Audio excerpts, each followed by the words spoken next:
And some of Ohio's political heavy hitters are sharing their reactions following President Biden's announcement. Ohio's Republican Governor Mike DeWine said, quote, "I have known President Biden since 1995 when I entered the U.S. Senate and served with him on the Senate Judiciary Committee. Fran and I wish President Biden and the First Lady all the best as he serves out the remainder of his term and in the years ahead."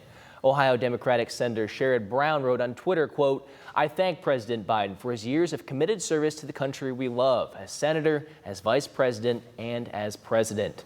Democratic Congresswoman Marcy Kaptur released a statement via email, reading in part, quote, "I deeply respect his selfless decision to step aside and know he will continue to use his talents to look for allies and partnerships in our complicated world to help our region and nation thrive for the generations to come."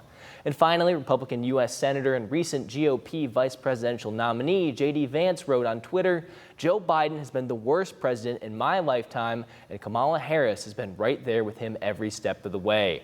Over the last 4 years, she co-signed Biden's open border and green scam policies that drove up the cost of housing and groceries."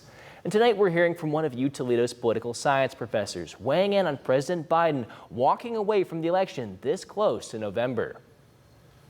Historically unusual in that it's so late in the campaign. I think that at earlier times, Truman and Johnson, they withdrew before the campaigns had really started, before the selection process had really started. So this is late, and it's different. And certainly, it's the first time this has happened since the modern primary system came in through reforms after the 1968 Chicago Democratic Convention, which was quite a wild affair.